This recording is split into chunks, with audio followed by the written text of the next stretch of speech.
Dear brothers, I'm very happy to be able to speak to you like this. और प्रिय भाइयों, मैं बहुत खुश हूं कि इस प्रकार से मैं आप सबके साथ बात कर सकता हूं। I'm 85 years old today. आज मैं 85 वर्ष का हूं। I became 85 a few days ago. कुछ दिनों पहले मैं 85 वर्ष का हुआ। And God has been very good to me to give me health. और परमेश्वर मेरे प्रति बहुत भला रहा है, उसने मुझे स्वास्थ्य दिया है। I was converted when I was 19. जब मैं 19 वर्ष का था तब मेरा नया जन्म हुआ। So it's nearly 66 years that I have known the Lord. और अब लगभग 66 वर्ष हो चुके हैं जब से मैंने प्रभु को जाना है। And about 61 years ago, God called me to leave my job to serve Him full time. 61 वर्षों पहले प्रभु ने मुझे बुलाया कि मैं अपनी नौकरी छोड़कर पूर्णकालीन उसकी सेवा करूं। I used to work in the Navy, Indian Navy. मैं भारतीय नौसेना में उस समय काम करता था। And when I resigned my job, they did not accept it immediately. और जब मैंने अपने नौकरी से इस्तीफा दिया तो उन्होंने उस इस्तीफा को तुरंत स्वीकार नहीं किया। But God did a miracle and released me after 2 years. पर परमेश्वर ने एक चमत्कार करके मुझे वहां से छुड़ाया 2 वर्षों में। In the last 59 years, I have been serving the Lord full time. और पिछले 59 वर्षों से मैं पूर्णकालीन मसीही सेवा, प्रभु की सेवा कर रहा हूं। And from the beginning of my Christian life, I was gripped by one truth in the Bible. और मेरे मसीही जीवन के बिल्कुल शुरुआत से बाइबल के एक सत्य से मैं जकड़ चुका था। And that is found in Hebrews chapter 12. और वो इब्रानियों की पत्री उसके 12वें अध्याय में पाया जाता है। And verses 1 and 2. और उसके पहले 2 वचन।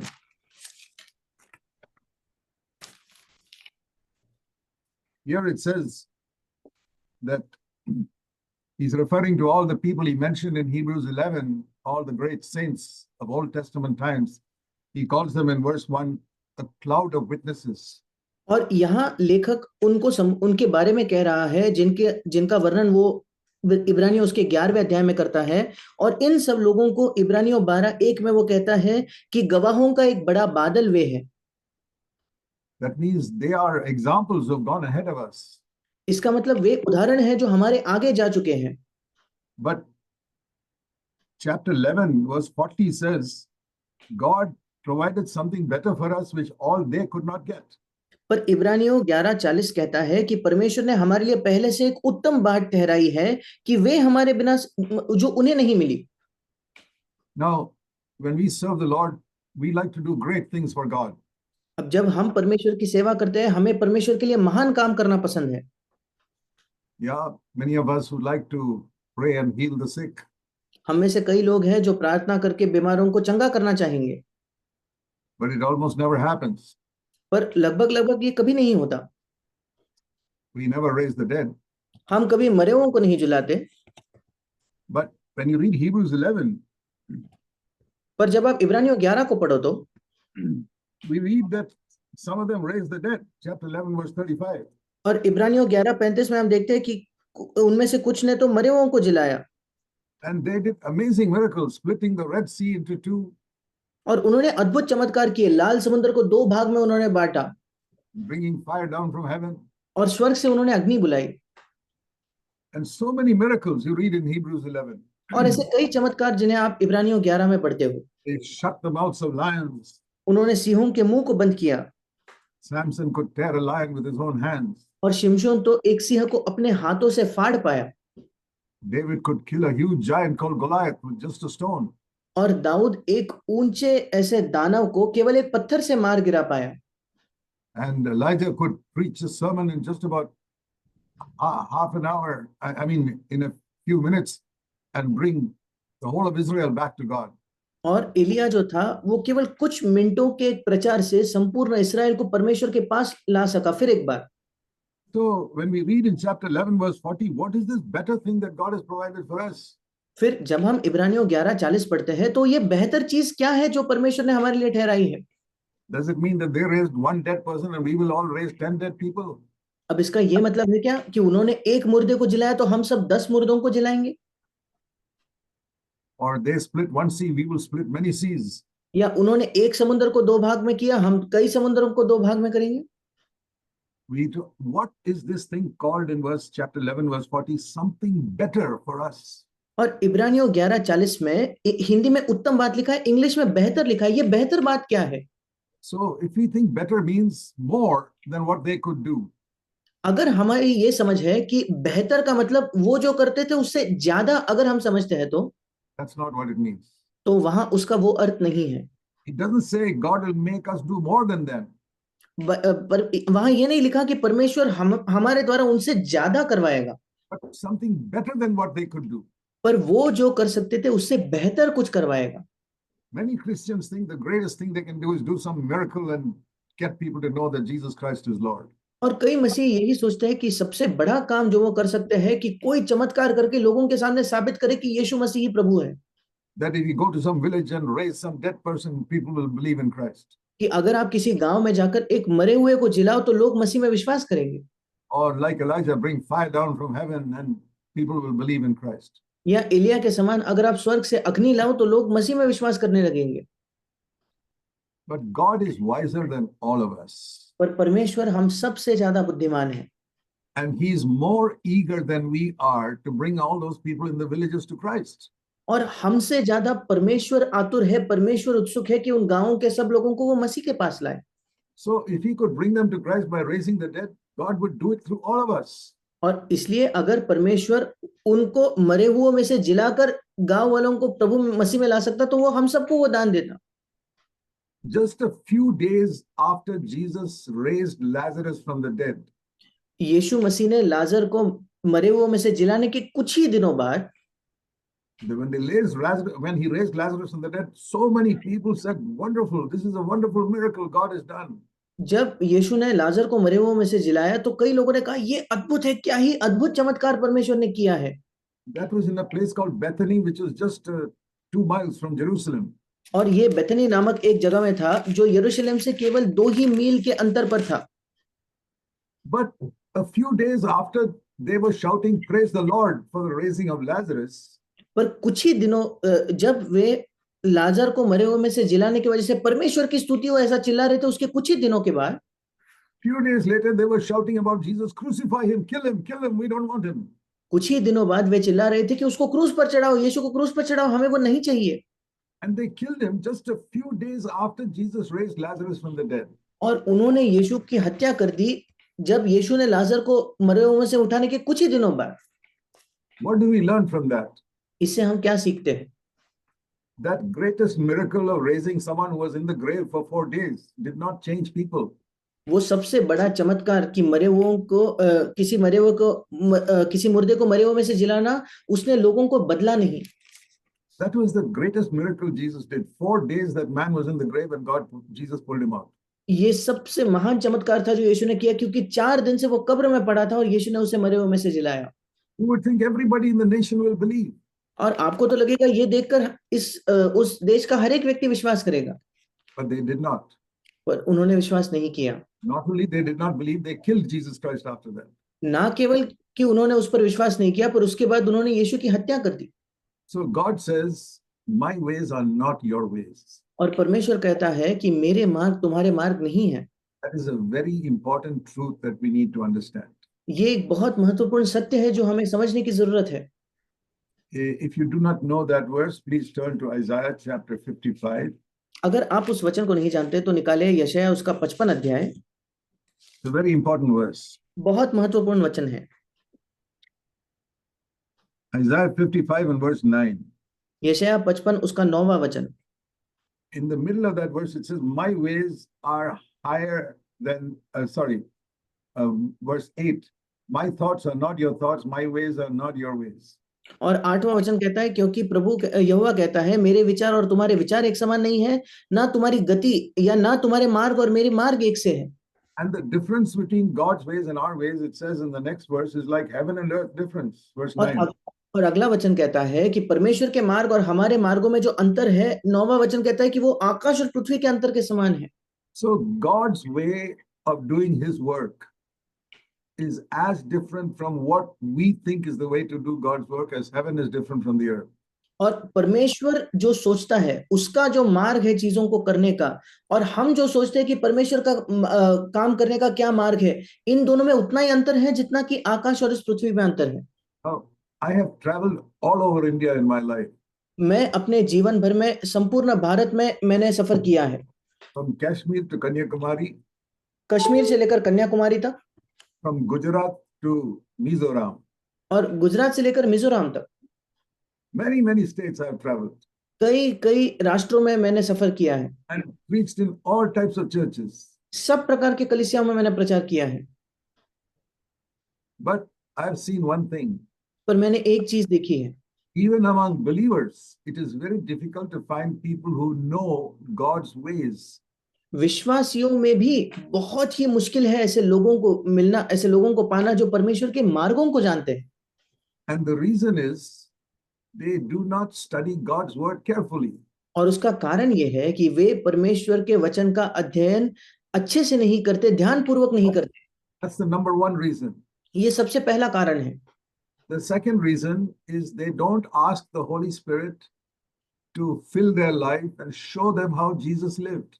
और दूसरा कारण ये है कि वे पवित्र आत्मा से ये नहीं मांगते कि पवित्र आत्मा उन्हें भर दे और उन्हें दिखाए कि यीशु कैसे जीवन जीता था। So very early in my Christian life, when I was born again, God drove me to study the Bible. और बहुत ही जल्दी मेरे मसीही जीवन में परमेश्वर ने मुझे मानो मजबूर किया कि मैं परमेश्वर के वचन का अध्ययन करूं। So while I was in the Navy, I had a room to myself, so I could study the Bible a lot of time by myself. और जब मैं नौसेना में था, मेरे पास अपना खुद का कमरा था जहां मेरे पास बहुत समय होता था बाइबल का अध्ययन करने के लिए। So every morning I would get up at 6 o'clock हर सुबह में हर एक दिन सुबह 6 बजे मैं उठता था and kneel down to pray. और घुटने टेक कर प्रार्थना करता था। And then I'd get and sit at my Bible with my Bible on my table. और फिर मैं उठकर अपने मेज पर बाइबल लेके बैठता था। And my work started only at 9 o'clock. So I had plenty of time to study the scripture every day. और मेरा काम जो है वो 9 बजे शुरू होता था, इसलिए प्रतिदिन मेरे पास बहुत समय था बाइबल का अध्ययन करने के लिए। I did that consistently for about 5 or 6 years. और लगभग 5 से 6 साल तक मैंने निरंतर नियमित तौर पर वो किया। Not just reading the Bible, but studying it. केवल बाइबल को पढ़ना नहीं बल्कि उस पर उसका अध्ययन करना। Nowadays we have some good books on the Bible that I also have written. इन दिनों तो हमारे पास बाइबल पर कुछ अच्छी किताबें उपलब्ध है जो मैंने खुद भी कुछ लिखी है, Which are in Hindi also. जो हिंदी में भी उपलब्ध है। But those days I could not find good books that would show me the spiritual way. पर उन दिनों मुझे ऐसी अच्छी पुस्तकें नहीं मिली जो आत्मिक मार्ग को मुझे दिखा सके। There were a few. कुछ ऐसी किताबें थी। So anyway, by the time I left the Navy 6 years later, और 6 वर्षों बाद जब तक मैं नौसेना छोड़ चुका था, I really knew the Bible. मैं बाइबल को बहुत अच्छे से जानता था। I was only 26 years old when I left the Navy. जब मैंने नौसेना को छोड़ा तब मैं केवल 26 वर्ष का था। But God had filled me with the Holy Spirit पर परमेश्वर ने मुझे पवित्र आत्मा से भरा था and given me a gift of preaching even at that age. और उस उम्र में भी मुझे प्रचार का एक वरदान दिया था। And I only wanted to serve him for the rest of my life.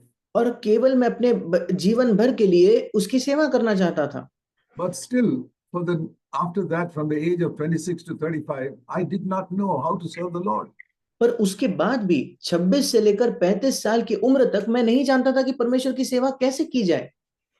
And I did not have anybody whom I could live with to guide me. और मेरे पास कोई नहीं था जिसके साथ मैं जीता था जो मेरा मार्गदर्शन कर पाए। I had met Brother Bhat Singh at that time, who was a great man of God. उस समय मैं भाई भक्त सिंह से मिला था जो परमेश्वर के एक महान जन थे। Bhat Singh had prayed for me when I was a little baby. जब मैं एक छोटा बालक था तब भी भक्त सिंह भाई ने मेरे लिए प्रार्थना की थी। After I left the Navy, he encouraged me to serve him. और नौसेना छोड़ने के बाद उन्हीं ने मुझे प्रोत्साहित किया कि मैं उसकी सेवा करूं। But I used to meet him once in a year. He lived somewhere else, I lived somewhere else. पर साल में एक ही बार मैं उनसे मिलता था, वो कहीं और रहते थे, मैं कहीं और रहता था। So most of the time I had to find myself how to serve the Lord. और कई बार मुझे अपने आप से ढूंढना पड़ता था कि कैसे प्रभु की मैं सेवकाई करूं। And to tell you honestly, Brother Bhat Singh was the only man I respected in India as a man of God. और अगर मैं आपको ईमानदारी से बताऊं तो भाई भगत सिंह जो थे वो इकलौते व्यक्ति थे जिनको मैं परमेश्वर के जन के तौर पर भारत में जिनका मैं आदर करता था। He never asked anybody for money and he lived before God's face. वे कभी किसी से उन्होंने पैसा नहीं मांगा और वे परमेश्वर के मुख के सामने जीवन जीते थे। That was a good example for me. वो मेरे लिए एक बहुत अच्छा उदाहरण था। And when I was a very young person, 60 years ago, he gave me 3 bits of advice. और जब मैं बहुत जवान व्यक्ति था 60 वर्षों पहले उन्होंने मुझे 3 सलाह दिए। He said, first of all, never tell your financial needs to any human being.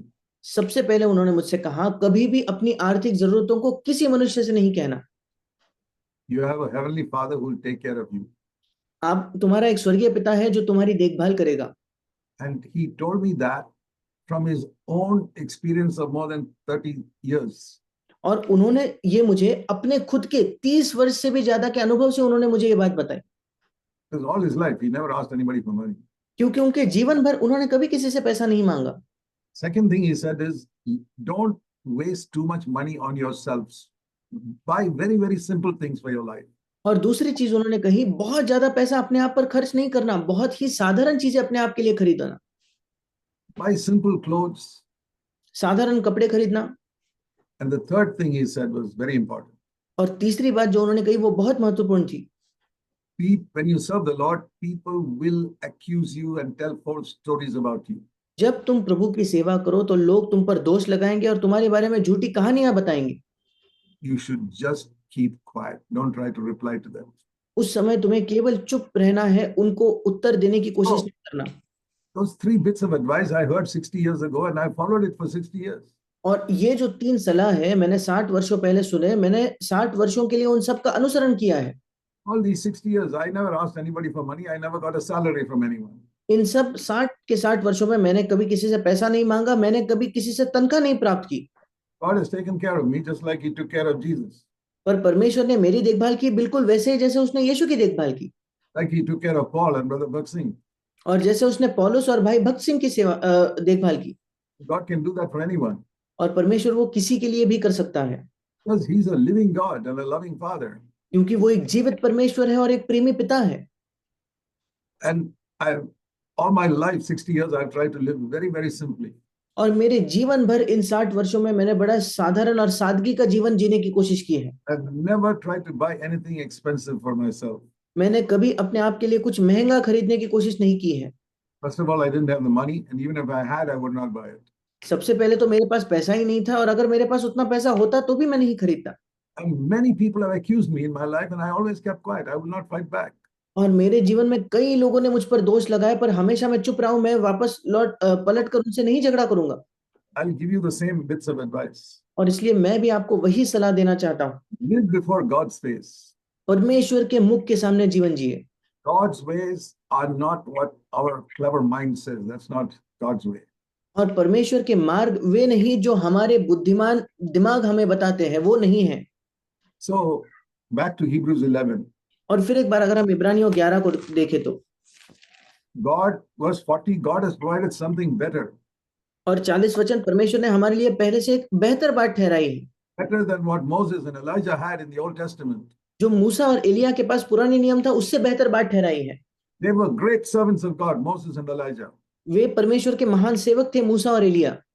Perhaps 2 of the greatest because they appeared with Jesus on the Mount of Transfiguration. शायद 2 सबसे महान प्रभु के सेवक वे रहे होंगे क्योंकि यीशु मसीह के साथ उस रूपांतरण के पहाड़ पर वे दोनों दिखाई पड़े। And here is something better that we can have, that I can have, than Moses and Elijah had. और यहाँ कुछ बेहतर है जो हमारे पास हो सकता है, मेरे पास हो सकता है, जो मूसा और एलिया के पास था उससे भी बेहतर। And what is that? और वो बेहतर चीज क्या है? All the people of the Old Testament, right up to John the Baptist, who was the greatest, they had the Holy Spirit upon them, not inside them. सब के सब लोग पुराने नियम के यूहन्ना बपतिस्मा तक जो सबसे महान था, उनके पास पवित्र आत्मा उनके ऊपर होता था, उनके अंदर नहीं। So when the Holy Spirit is on top of you, जब पवित्र आत्मा आपके ऊपर होता है, it's like having a cup that is upside down. वो बिल्कुल एक कप के समान है जिसको उल्टा घुमाकर रख दिया हो। You pour water on the cup, it will flow out, but nothing will come inside the cup.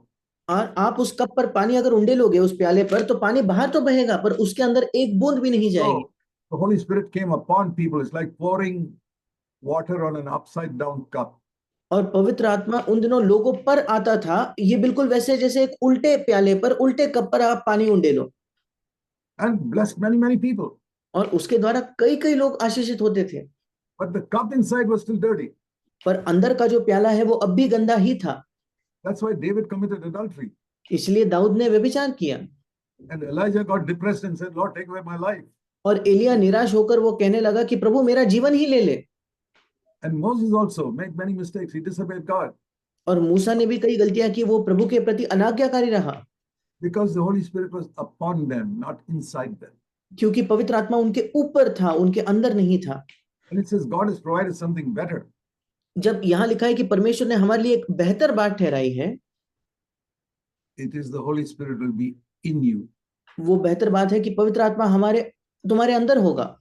The greatest gift that God has given us is not the forgiveness of sins. सबसे महान वरदान जो परमेश्वर ने हमें दिया है वो हमारे पापों की क्षमा नहीं है। That is very important. That is like cleaning the inside of the cup. वो बहुत महत्वपूर्ण है, वो उस प्याले को अंदर से साफ करने के जैसे है। If I want to drink a cup of tea, I first have to clean the inside of the cup. अगर मैं एक कप को मैं चाय का एक कप पीना चाहता हूँ तो पहले मुझे उस कप को अंदर से साफ करना होगा। In the Old Testament, nobody's cup could be cleaned inside. पुराने नियम में किसी का भी कप, किसी का भी प्याला अंदर से साफ नहीं होता था। Means that everybody's heart was dirty, whether it was Moses or Elijah or John the Baptist. इसका मतलब हर एक व्यक्ति का हृदय गंदा था, चाहे मूसा हो, चाहे एलिया हो, चाहे बपतिस्मा देने वाला यूहन्ना हो। That is why in Matthew 11 we read that John the Baptist even doubted towards the end of his life whether Jesus was really the Messiah. इसी वजह से मत्ती 11 के अंत में हम देखते हैं कि बपतिस्मा देने वाले यूहन्ना ने भी ये संदेह किया कि क्या यीशु वाकई में मसीहा है कि नहीं। Even though he heard the voice from heaven when Jesus was baptized. इसके बावजूद कि जब यीशु का बपतिस्मा हुआ, यूहन्ना ने स्वर्ग से उस आवाज को सुना था। You see, how can a man forget that in his life? और आप कहोगे कि कैसे एक व्यक्ति अपने जीवन काल में इसको कभी भूल सकता है। Jesus said John the Baptist was the greatest man born up till that time.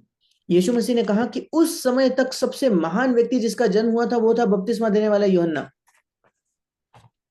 And even that man doubted Jesus at the end of his life. और वो व्यक्ति भी यीशु पर अपने जीवन के अंत में आते आते उसने संदेह किया। Because Jesus did not deliver him from prison. क्योंकि यीशु मसीह ने उसे बंदीगृह से नहीं छुड़ाया। But Paul never doubted Jesus till the end of his life. पर पौलुस ने कभी अपने जीवन के अंत तक यीशु पर शक नहीं किया, संदेह नहीं किया।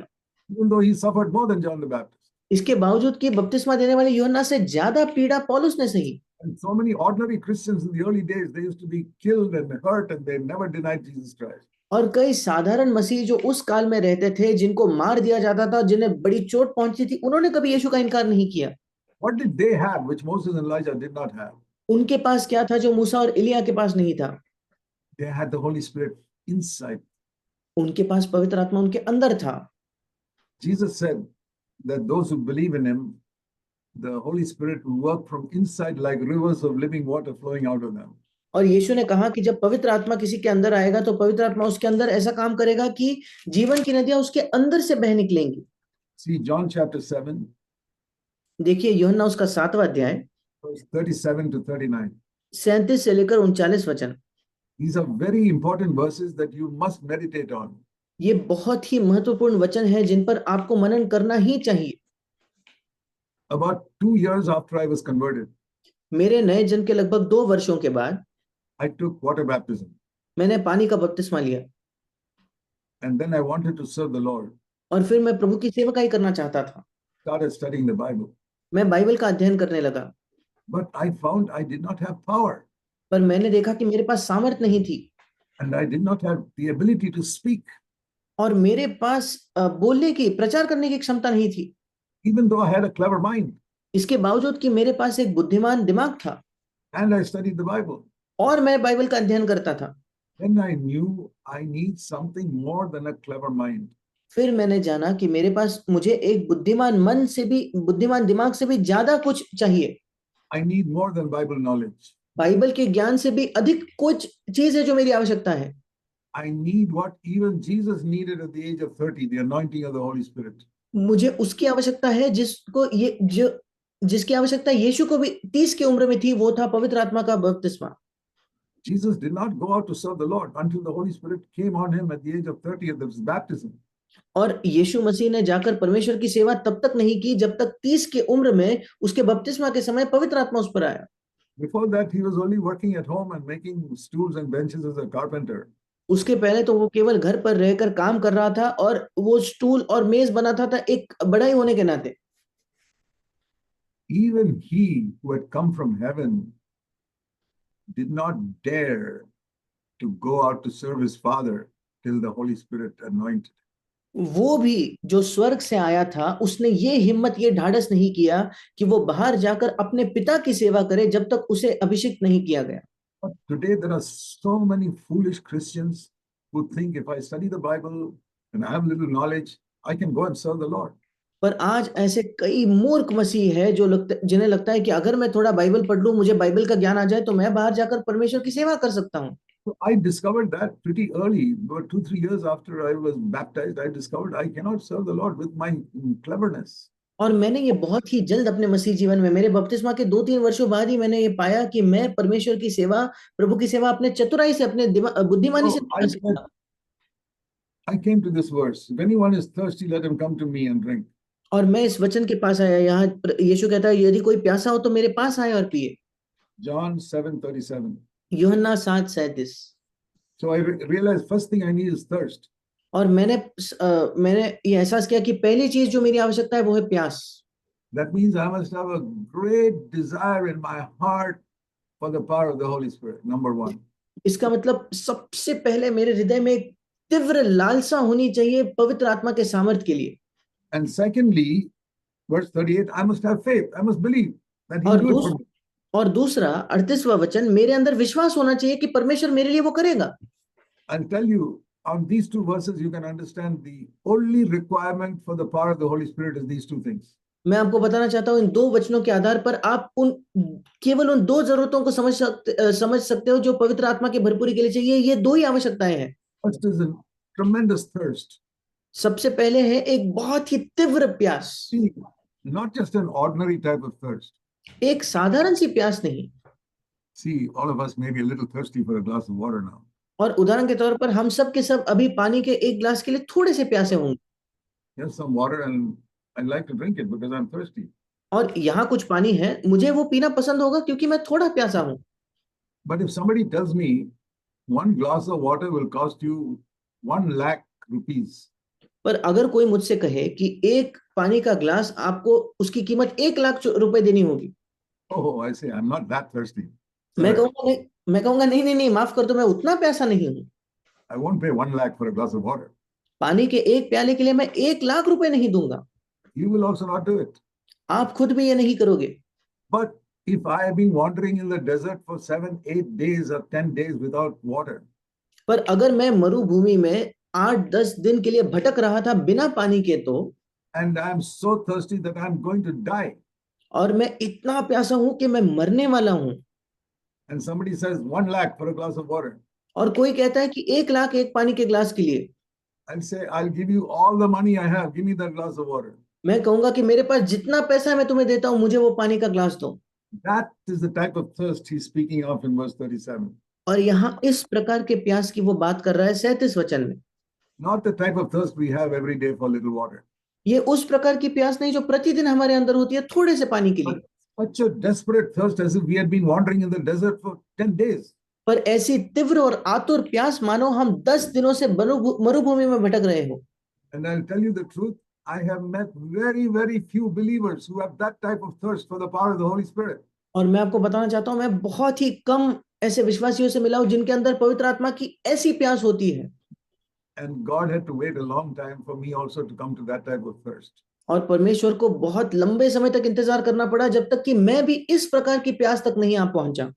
And I came to that place where I said, Lord, I cannot serve you without the power of the Holy Spirit. और मैं उस स्थान पे आया जहां मैंने कहा कि प्रभु मैं तेरी सेवकाई कर ही नहीं सकता पवित्र आत्मा के सामर्थ्य के बिना। And if I don't have it, I will stop preaching. I will go and take a secular job and sit at the back of some church for the rest of my life. और मैंने कहा अगर मुझे तेरी सामर्थ नहीं मिलती तो मैं प्रचार करना छोड़ दूंगा, बाहर जाकर कोई नौकरी ले लूंगा और कलीसिया के पीछे जाकर अपने जीवन भर पीछे जाकर बैठूंगा। I won't give up my faith in Christ. मसीह पर जो मेरा विश्वास है उसे मैं नहीं त्यागूंगा, That I have chosen for all my life. वो तो मैंने अपने जीवन भर के लिए चुन लिया है। But I cannot serve you. I will not try to serve you because my service is a failure. पर मैं तेरी सेवकाई नहीं करूंगा, मैं तेरी सेवकाई करने की कोशिश नहीं करूंगा, क्योंकि मेरी सेवकाई एक असफलता है। And I became desperate for the power of the Holy Spirit. और मैं बिल्कुल आतुर हो गया पवित्र आत्मा के सामर्थ्य के लिए। And in those early days when I did not know how to do it, और उन शुरुआती दिनों में जब मैं नहीं जानता था कि वो कैसे करते हैं, I asked somebody else. मैंने किसी और से पूछा, And they said, go to the Pentecostals. They are the ones who speak about being filled with the Holy Spirit. उन्होंने कहा कि तुम पेंटिकॉस्टल लोगों के पास जाओ, क्योंकि वे ही लोग हैं जो पवित्र आत्मा से भरने की बातें करते हैं। I was a young Christian. I did not even know who is Pentecostal or anything else. मैं एक जवान मसीह था, मैं ये तक नहीं जानता था कि पेंटिकॉस्टल कौन है और दूसरे लोग कौन है। So I went to one Pentecostal pastor. और मैं एक पेंटिकॉस्टल पासवान के पास गया I said, I want to be filled with the Holy Spirit. और मैंने कहा मैं पवित्र आत्मा से भरना चाहता हूँ। And he said, come, we'll pray. और उन्होंने कहा आओ हम प्रार्थना करें। And he told me, keep on saying hallelujah. और उन्होंने मुझसे कहा कि बार बार हालेलुया कहो। Keep on saying it 100 times, and then gradually your tongue will slip and you will start saying some other things. और बार बार उसे दोहराओ 100 बार के लिए, एक बार तुम्हारी जुबान फिसल जाएगी और तुम कुछ और चीजें कहने लगोगे। And I said, that is not what people were taught on the day of Pentecost. और मैंने कहा पेंटिकॉस्ट के दिन लोगों को ये नहीं सिखाया गया, So I'm not going to do that. और इसलिए मैं ये नहीं करने वाला। I want not this fake, counterfeit, so-called baptism in the Holy Spirit. I want the real thing. मैं ये झूठा और नकली तथाकथित पवित्र आत्मा का बपतिस्मा नहीं चाहता, मैं असली चीज चाहता हूँ। I'm not seeking for tongues. I want the anointing of the Holy Spirit. मैं अन्य भाषा की खोज नहीं कर रहा, मुझे पवित्र आत्मा का अभिषेक चाहिए। Jesus never spoke in tongues. यीशु मसीह ने कभी अन्य भाषा में बात नहीं की। He had the anointing of the Holy Spirit. उसके बावजूद उसके पास पवित्र आत्मा का अभिषेक था। There's nothing wrong with the gift of tongue. Paul had it, but anointing of the Holy Spirit is something different. अन्य भाषा के वरदान से उसमें कुछ गलत नहीं, पौलुस के पास था, पर पवित्र आत्मा का अभिषेक वो कुछ और ही है। But 95% of the so-called tongues that I hear today is all counterfeit and fake. पर 95% अन्य भाषा जो मैं आज सुनता हूँ वो सब नकली है और झूठी है। Don't be deceived. उससे भ्रमित ना होना, धोखा ना खाना। The power of the Holy Spirit is not in tongues. पवित्र आत्मा की सामर्थ अन्य भाषा में नहीं है। Because it says in 1 Corinthians chapter 12. क्योंकि पहला कुरिन्थ उसका 12वें अध्याय में लिखा है। 1 Corinthians 12. पहला कुरिन्थियों 12वां अध्याय verse 30. उसका 30 वचन। 1 Corinthians 12:30. पहला कुरिन्थियों 12:30। Do all have the gift of healing?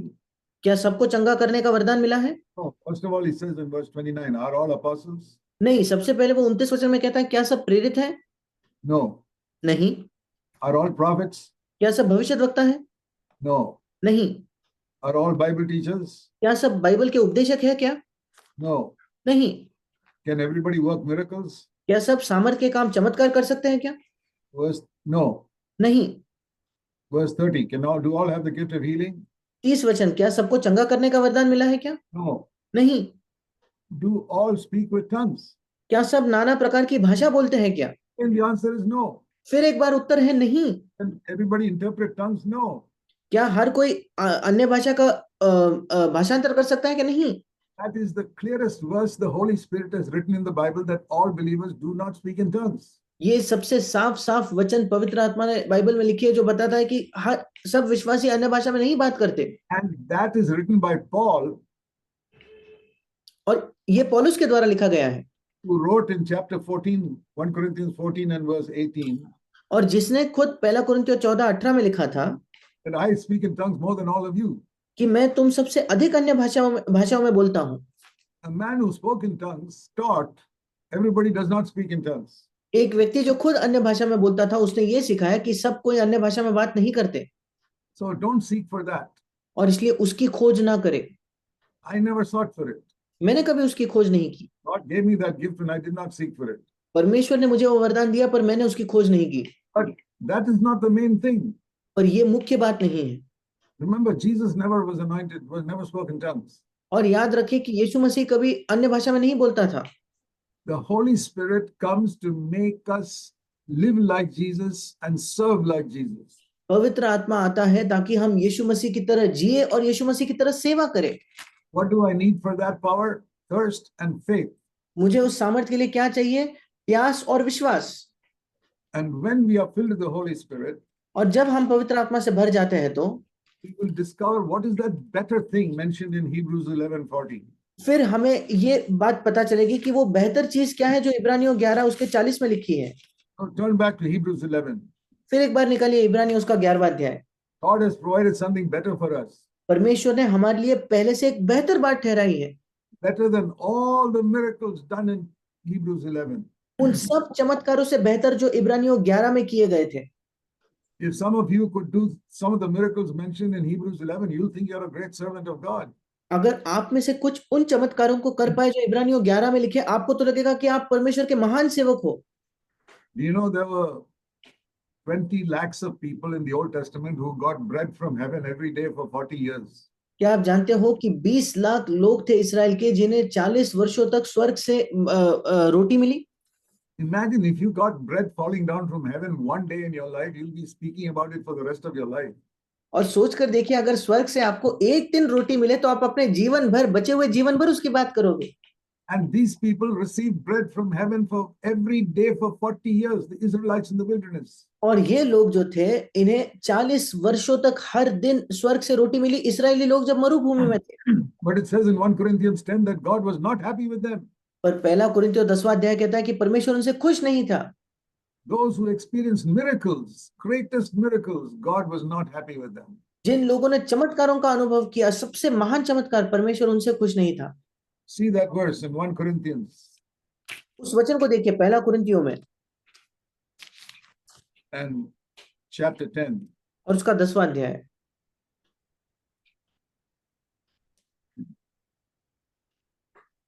It says here, all these people went through the sea, chapter 10, verse 1. और पहला कुरिन्थियों 10:1 कहता है कि वे सब के सब समुद्र के बीच से पार हो गए। And they baptized unto Moses in the cloud and in the sea. और सबने बादल में और समुद्र में मूसा का बपतिस्मा लिया। All those, there were 600,000 men and many women and children. वे सब के सब वहां 6 लाख पुरुष और कई स्त्रियां, कई बच्चे थे। But verse 5, with most of them, God was not happy. और 5वां वचन, परंतु परमेश्वर उनमें से बहुतों से प्रसन्न न हुआ। They experienced the greatest miracles any human being has experienced, and God was not happy with them. उन्होंने सबसे महान चमत्कारों का अनुभव किया जो किसी भी मनुष्य ने किए हो, और परमेश्वर उनसे खुश नहीं था, प्रसन्न नहीं था। What do you learn from that? इससे आप क्या सीखते हो? If God does a miracle for you, don't think that therefore He's happy with you. अगर परमेश्वर आपके लिए कोई चमत्कार करता है तो उससे ये मत समझना कि वो आपसे प्रसन्न है या खुश है। Some of us, we get one little miracle of being healed from a fever. और हम में से कुछ लोग हैं जिन्हें एक छोटा चमत्कार देखने मिलता है, बुखार से ठीक होना, And we testify it forever. और हम हमेशा के लिए उसकी गवाही देते हैं। I had a fever and God miraculously healed me without any treatment. मुझे एक बुखार था और परमेश्वर ने बड़े अद्भुत तौर पर, चमत्कारिक तौर पर मुझे चंगा किया बिना किसी दवाई के। Imagine if you started getting bread from heaven every day. और कल्पना करके देखिए, अगर आपको प्रतिदिन स्वर्ग से रोटी मिले तो You'll think you're a great saint. आपको तो लगेगा आप एक महान संत हो। No, according to this verse, 1 Corinthians 10, God may not even be happy with you. इस वचन के अनुसार नहीं। पहला कुरिन्थियों 10 कहता है शायद परमेश्वर आपसे प्रसन्न तक नहीं होगा। So God can do miracles for people and He may not be happy with them. और इसलिए परमेश्वर लोगों के लिए चमत्कार कर सकता है और वो उनसे खुश भी नहीं होता। So when I hear somebody testifying about some miracle that he experienced, और इसलिए जब मैं कहीं सुनता हूं कि कोई गवाही देता है कि उसने कहीं कोई चमत्कार का अनुभव किया, some miraculous healing he had, कोई बड़े चमत्कारिक तौर पर उसको चंगाई मिली, I remember this verse in 1 Corinthians 10. God may not be happy with this man. मुझे ये वचन याद आता है पहले कुरिन्थियों 10 में कि परमेश्वर शायद इस व्यक्ति से खुश भी नहीं है। God has provided something better than even getting bread from heaven. परमेश्वर ने कुछ बेहतर हमारे लिए ठहराया है, स्वर्ग से रोटी मिलने से भी बेहतर। Something better than hitting a rock and getting water out of it like Moses did.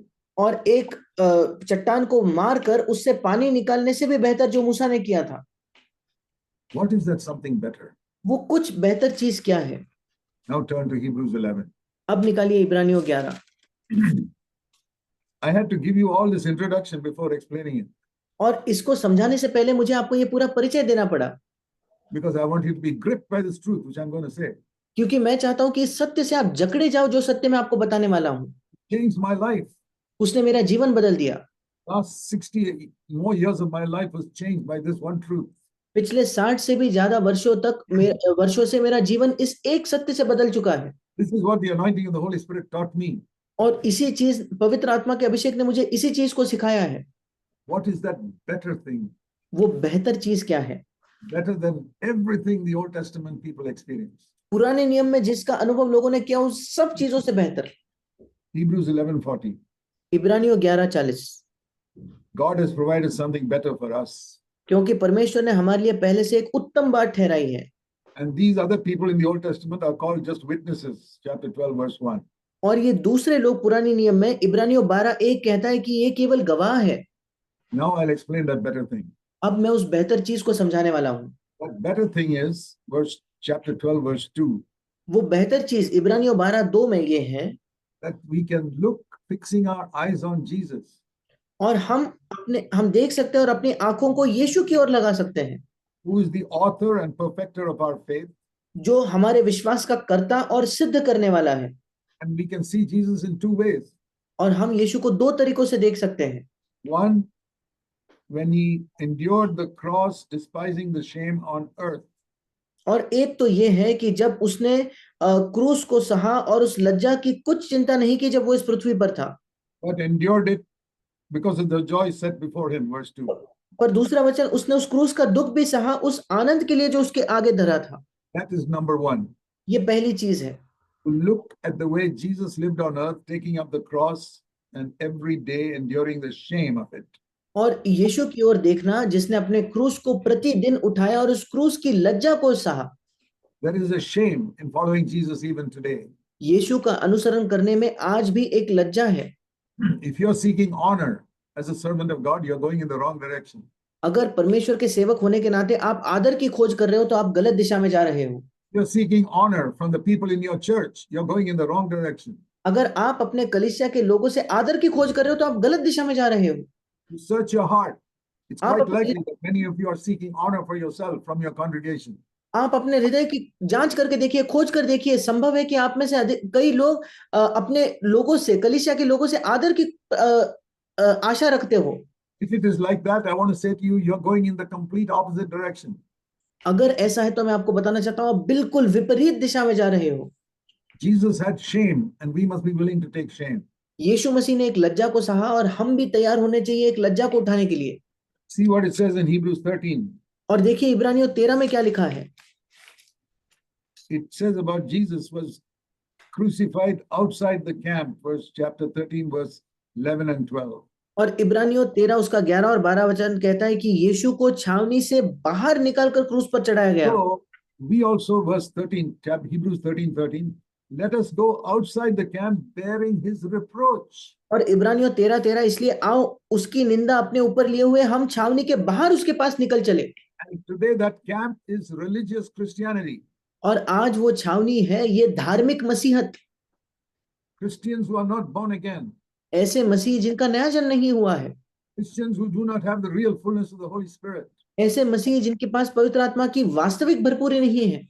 They will mock us and make fun of us and despise us. वे हमें ठट्टा में उड़ाएंगे, हमारी हंसी मजाक उड़ाएंगे और हमें तुच्छ जानेंगे। And it says, let us not care for their reproach and let us go outside the camp bearing that reproach. और ऐसा लिखा है कि हम उनकी परवाह न करते हुए उस निंदा को अपने ऊपर लिए हुए छावनी के बाहर निकले। Because that is where Jesus is. क्योंकि छावनी के बाहर ही यीशु है। Jesus is outside the camp. यीशु तो छावनी के बाहर है। Verse 12 and 13 of Hebrews 13. 12 और 13 वचन, इब्रानियों 13 के 12 और 13। Have you understood that to follow Jesus today in the world means you must have reproach on your life? क्या आपने इस बात को समझा है कि आज इस संसार में यीशु का अनुसरण करना मतलब अपने जीवन में एक निंदा सहना? It's not going to make you popular and like film stars. वो आपको कुछ लोकप्रिय बनाकर इन अभिनेताओं की तरह, चलचित्र के अभिनेताओं की तरह प्रमुख नहीं बनाएगा। There are many preachers in America who are popular like film stars. और अमेरिका में ऐसे कई प्रचारक हैं जो बिल्कुल फिल्म स्टार्स की तरह बहुत जाने माने हैं। And there are many preachers in India who are trying to follow that example. और भारत के कई प्रचारक उसी उदाहरण का अनुसरण करने की कोशिश कर रहे हैं। Right? Be popular with the people like the movie stars are. और वे लोगों के सामने लोकप्रिय होना चाहते हैं, जैसे इन मूवी के स्टार्स होते हैं। All these film actors and actresses, और ये सारे चलचित्र में अभिनय करने वाले जो लोग हैं, they are all very famous. वे सब बड़े जाने माने हैं, They make a lot of money. वे बहुत पैसा कमाते हैं। And I'm sorry to say, there are many preachers in America and some in India also who are following that wrong way. और मैं बड़े दुख से कहना चाहता हूं, अमेरिका में ऐसे कई प्रचारक हैं और भारत में कुछ प्रचारक हैं जो उस गलत तरीके का अनुसरण कर रहे हैं। The Lord showed me that more than 50 years ago. That is not the way a servant of God has to go. प्रभु ने मुझे 60 वर्षों से पहले ये दिखाया कि प्रभु के सेवक को इस मार्ग पर नहीं चलना चाहिए। And here is how the Lord taught it to me. Matthew chapter 10 verse 25, 24 and 25. और प्रभु ने मुझे इस तरीके से इसे सिखाया, मत्ती उसका 10वां अध्याय उसका 24 और 25 वचन। Matthew 10 verse 24 and 25. मत्ती 10 उसका 24 और 25 वचन। The disciple is not above his teacher, the slave is not above his master. चेला अपने गुरु से बड़ा नहीं होता और न दास अपने स्वामी से। All of us will agree there. We are not greater than Jesus Christ. हम सब के सब इससे बिल्कुल सहमत होंगे कि हम यीशु मसीह से बड़े नहीं हैं। Let me ask you that. Do you believe that you are not greater than Jesus Christ? मैं आपसे पूछना चाहता हूँ, क्या आप विश्वास करते हो कि आप यीशु मसीह से बड़े नहीं हो? It's a very easy question to answer. ये बहुत ही आसान प्रश्न है उत्तर देने के लिए। None of us are greater than Christ. हम में से कोई भी मसीह से बड़ा या महान नहीं है। That's all he's saying here. और यहाँ यीशु बस इतना ही कह रहा है। It is enough. He says, if you become like your teacher itself, it's good enough. और वो कहता है चेले का गुरु के समान बनना यही बहुत है, पर्याप्त है। And then listen to Matthew 10:25. और फिर मत्ती 10:25 को सुनिए। If they called the head of the house Beelzebul, which means the prince of devils, how much more they will call you, the members of his family. जब उन्होंने घर के स्वामी को शैतान कहा, बेल्जेबुल अर्थात शैतान कहा, तो उसके घर वालों को क्या कुछ ना कहेंगे। I read that verse long ago. मैंने कई समय पहले इस वचन को पढ़ा। I read there how much more they will say bad things if you're a member of Christ's family. Hindi में क्या कुछ लिखा है, इंग्लिश में लिखा है, कितना अधिक वे उनके बारे में बुरा भला कहेंगे जो मसीह के परिवार के हैं। Jesus was not popular like a movie star. यीशु मसीह कोई मूवी स्टार की तरह बड़ा जाना पहचाना नहीं था। Like all these cinema actors today, Jesus was not like that. आज चलचित्र में काम करने के इन अभिनेताओं के समान यीशु मसीह कोई लोकप्रिय नहीं था। He was called Satan. उसे शैतान बुलाया जाता था। They despised him and made fun of him. वे उसे तुच्छ जानते थे, उसका मजाक उड़ाते थे। And we are supposed to follow this master. और हमें इस स्वामी का अनुसरण करना है। You want honor in a world that despised and killed your master? क्या आपको आदर एक ऐसे संसार में चाहिए जिसने आपके स्वामी को तुच्छ जाना, उसकी हत्या कर दी? If so, you should be ashamed of yourself. अगर हाँ, तो आपको अपने आप के शर्म आनी चाहिए। God opened my eyes through that verse. परमेश्वर ने इस वचन के द्वारा मेरी आंखें खोली। Lord, I am not called to get honor in this world or even among Christians. प्रभु, मेरी ये बुलाहट नहीं कि मैं इस संसार में आदर प्राप्त करूं, ना ही मसीहों के बीच में आदर प्राप्त करूं। I don't want Christians to think Brother Zach is a great man of God. मैं नहीं चाहता कि मसीह लोग सोचे कि भाई जैक परमेश्वर के एक महान सेवक है। I don't want that honor. मैं वो आदर नहीं चाहता। I've never wanted that honor. I don't want that honor today. मैंने कभी उस आदर की चाहत नहीं की, मैं आज भी उस आदर को नहीं चाहता। I said, Lord, I want to follow you and be despised and rejected by men. मैंने कहा, प्रभु मैं तेरा अनुसरण करना चाहता हूं और मनुष्यों के द्वारा तुच्छ जाना हुआ और इनकार किया हुआ मैं होना चाहता हूं। Otherwise, I'm trying to be greater than my master. अगर नहीं तो मैं अपने स्वामी से महान होने की कोशिश कर रहा हूं। Turn to Isaiah 53. मेरे साथ निकालिए यशायाह उसका 53 अध्याय। All know that this is a chapter referring to Jesus Christ. और हम सब जानते हैं कि ये एक अध्याय है जो यीशु मसीह का वर्णन करता है। What is written about him? यीशु के बारे में क्या लिखा है? Verse 2. दूसरा वचन, He grew up before his father's face like a tender shoot and a root out of a parched ground. वो उसके अर्थात अपने पिता के मुख के सामने अंकुर के समान और ऐसी जड़ के समान उगा जो निर्जल भूमि में फूट निकले। What I learned from there is I must live before my heavenly Father's face. इससे मैं ये सीखता हूं कि मुझे अपने स्वर्गीय पिता के मुख के सामने जीवन जीना है, Not before the face of men. मनुष्यों के मुख के सामने नहीं। That is what it means to follow the Lord. यही मतलब है प्रभु के अनुसरण करने का। And the people in the world, it says here, there was no appearance, verse 2, last part, to be attracted to him. और दूसरा वचन अंतिम भाग कहता है कि संसार के लोगों के लिए कोई उसमें सुंदरता नहीं थी, कुछ भी आकर्षक नहीं था कि लोग उसको आकर्षक समझे। I don't want people to be attracted to me. मैं नहीं चाहता कि लोग मेरी तरफ आकर्षित हो जाए। Jesus, verse 3, was despised and forsaken of men. तीसरा वचन, यीशु मसीह लोगों का तुच्छ जाना जाता था और मनुष्यों का त्यागा हुआ था। And verse latter part, men hid their face from him and he was despised and they did not esteem him. और उसी वचन का आखिरी हिस्सा कहता है कि लोग उससे मुंह फेर लेते थे, वो तुच्छ जाना गया और हमने उसका मूल्य नहीं जाना। I say, Lord, if you were like that, why should I seek to be popular in this rotten world? और मैं कहता हूं, प्रभु अगर तू ऐसा था तो इस सड़े हुए संसार में क्यों मुझे लोकप्रिय होना है? I want to follow you. मैं तेरा अनुसरण करना चाहता हूं। Like you were despised and forsaken of men, I want to be despised and forsaken by Christians. जैसे तू तुच्छ जाना गया और लोगों के द्वारा त्यागा हुआ था, मैं भी मसीहों के द्वारा तुच्छ जाना और त्यागा हुआ होना चाहता हूं। Who were the people who despised Jesus? वे कौन लोग थे जो यीशु को तुच्छ जानते थे? The people who studied the Bible, like the Pharisees. फरीसियों की तरह वे लोग जो बाइबल का अध्ययन करते थे। And people who study the Bible today will be the people who despise you if you follow Jesus. और आज वे लोग जो बाइबल का अध्ययन करते हैं, वे ही आपको तुच्छ जानेंगे अगर आप यीशु का अनुसरण करोगे तो। And the more wholeheartedly we preach the truth of God, the more people will hate you. और जितना ज्यादा पूर्ण हृदय से हम परमेश्वर के सत्य का प्रचार करोगे, उतना ही ज्यादा लोग आपसे घृणा करेंगे, नफरत करेंगे। Here is the message the Lord gave me many years ago. और कई वर्षों पहले परमेश्वर ने ये संदेश मुझे दिया। Look carefully at the Christians you see in the world around you. अपने आसपास के इस संसार में मसीहों को बड़े ध्यान से देखो। See their way of life. उनके जीवन के मार्ग को देखो। Completely opposite to God's word. परमेश्वर के वचन के बिल्कुल विपरीत है। Careless about sin. और पाप के बारे में बड़े लापरवाह है। Lovers of money. पैसे के प्रेमी हैं। Loving honor and pleasure in the world.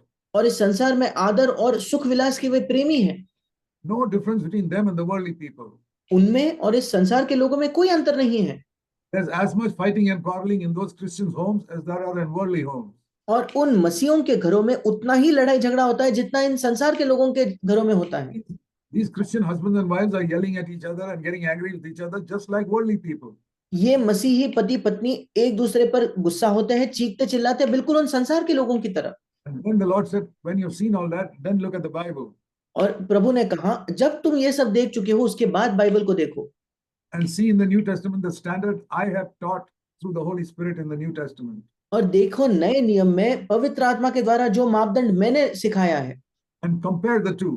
और इन दोनों की तुलना करके देखो। The way Christians are living and the way the Bible teaches how they should live. जिस तरीके से मसीह जीते हैं और जिस तरीके से बाइबल सिखाता है मसीहों ने जीवन जीना चाहिए। I saw it was like light and darkness, the difference between the two. और मैंने देखा इन दोनों के बीच का अंतर बिल्कुल प्रकाश और अंधकार के बीच का अंतर था। And then the Lord said, you live like it is taught in the Bible and then go and preach that to these people. और फिर प्रभु ने मुझसे कहा, जैसे बाइबल में सिखाया गया वैसे तुम जियो और फिर जाकर लोगों को इसे सिखाओ। And then you will be as unpopular, Jesus said, as I was when I preached that on earth. और फिर यीशु ने कहा, तुम उतने ही अलोकप्रिय होंगे जब इस प्रचार को करोगे जितना मैं अलोकप्रिय था जब मैं संसार में था। Are you willing for that? क्या तुम उसके लिए तैयार हो? I said, yes, Lord, I'm willing. मैंने कहा, हाँ प्रभु, मैं तैयार हूँ। I said that to the Lord 50 years ago. मैंने 50 वर्षों से भी पहले परमेश्वर को यह कहा। It was exactly like that. और बिल्कुल ऐसे ही था। People said all types of false stories about me. लोगों ने मेरे बारे में सब प्रकार की झूठी बातें कही। People took me to court. लोग मुझे कोर्ट में ले गए। All types of things I faced. सब प्रकार की चीजों का मैंने सामना किया है। But I'm a very happy man. पर मैं एक बहुत ही खुश व्यक्ति हूँ। I sometimes think I'm the happiest man in India. और मुझे कई बार लगता है कि भारत का सबसे आनंदी व्यक्ति मैं ही हूँ। I don't feel sorry for myself at all. मुझे अपने आप पर बिल्कुल तरस नहीं आता, मुझे अपने आप के लिए दुखी नहीं महसूस होता। Because I have come to live so close to the Lord Jesus. क्योंकि मैं प्रभु यीशु के इतने नजदीक जीवन जीने आया हूँ। Every morning, from the morning, I hear the Lord speaking to me. हर सुबह से मैं प्रभु को मुझसे बात करते हुए सुनता हूँ। That is the greatest honor you can have on this earth, to hear Jesus Christ speaking to you every day. ये सबसे महान आदर है जो आपका इस पृथ्वी पर हो सकता है कि आप यीशु मसीह को आपसे प्रतिदिन बात करते हुए सुनो। Believe this, my dear brothers, there's no greater honor you can have on this earth. इस पर विश्वास कीजिए मेरे प्रिय भाइयों बहनों की इससे बड़ा आदर आपको पृथ्वी पर कोई नहीं है। Many people in India will think it's a great honor if I'm a close friend of the Prime Minister. Bharat में कई लोग समझते हैं कि बड़े आदर की बात होगी अगर मैं प्रधानमंत्री का एक बहुत ही करीबी मित्र हूं तो। Imagine some man who talks to the Prime Minister every day, or the Prime Minister himself calls him up every day. और सोचकर देखिए कोई व्यक्ति प्रतिदिन प्रधानमंत्री से बात करे या प्रतिदिन प्रधानमंत्री उसे फोन करके उससे बात करे। Imagine a man who says, the Prime Minister calls me every day and speaks to me.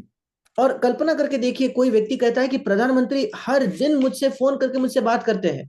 You'll say, boy, what an important man he is. आप कहोगे ये तो कितना महत्वपूर्ण व्यक्ति है। I'll tell you something greater. मैं आपको इससे भी महान चीज बताता हूँ। The Lord of this universe, the Lord Jesus, speaks to me every day. इस विश्व का प्रभु, इस संसार का प्रभु यीशु मसीह प्रतिदिन मुझसे बात करता है। There is no greater honor that you can have than that. इससे बड़ा आदर आपका हो ही नहीं सकता। They did not have this in the Old Testament. पुराने नियम में उनके पास ये नहीं था। Only a few people like Moses could once in a while hear God speaking to them. केवल कुछ ही लोग मूसा के समान कभी कभार एक बार प्रभु को उनसे बात करते हुए सुन सकते थे। That also not every day. और वो भी प्रतिदिन नहीं। He went up to the mountain for 40 days, he heard the Lord. वो पहाड़ पर जाता 40 दिन तक उसने प्रभु को सुना। I hear him every day of the year. मैं साल के प्रतिदिन उसे सुनता हूँ। Something better than Moses had. जो मूसा के पास था उससे भी कुछ बेहतर। And the Lord speaks to me so that I can follow the on earth the way he lived on this earth. और प्रभु मुझसे बात करता है ताकि मैं इस पृथ्वी पर उसका अनुसरण करूं, उस मार्ग का जिस तरीके से ये वो जीता था। So Hebrews 12 verse 2. और इब्रानियों 12 उसका दूसरा वचन। There are two ways we must see Jesus. और दो तरीकों से हमें यीशु को देखना है। One, the way he lived on the earth, सबसे पहले जिस तरीके से वो पृथ्वी पर जीवन जिया, taking up the cross, denying himself, अपने क्रूस को उठाते हुए अपने आप का इनकार करते हुए, living in total purity before the Father's face. ये परमेश्वर के अपने पिता के मुख के सामने पूर्ण शुद्धता में जीवन जीते हुए। And secondly, verse 2, seeing Jesus sitting at the right hand of the throne of God. और दूसरी चीज जो दूसरे वचन में लिखी है कि परमेश्वर के सिंहासन के दाहिनी ओर यीशु को बैठा हुआ देखना। So that is the better thing mentioned in chapter 11 verse 40. और यही बेहतर चीज है जो इब्रानियों 11:40 में जिसका जिक्र है। Better than all the miracles they did in Hebrews 11. उन सब चीजों से बेहतर जो चमत्कार उन्होंने इब्रानियों 11 में किए। That I can see Jesus Christ and hear his voice and follow him on this earth. कि मैं यीशु मसीह को देख सकता हूँ, उसके आवाज को सुन सकता हूँ और इस पृथ्वी पर उसका अनुसरण कर सकता हूँ। I can take up the cross and die to myself and follow him. कि मैं अपने क्रूस को उठाकर अपने आप के प्रति मरकर उसका अनुसरण कर सकता हूँ। I can be in touch with the Lord who's at the right hand of God in heaven. कि मैं उस परमेश्वर के संपर्क में हो सकता हूँ जो परमेश्वर के दाहिनी, उस प्रभु के संपर्क में हो सकता हूँ जो परमेश्वर के दाहिनी ओर है स्वर्ग में। You believe that is the greater thing? क्या आप विश्वास करते हो कि ये वो महान चीज है? I believe it. It has changed my life.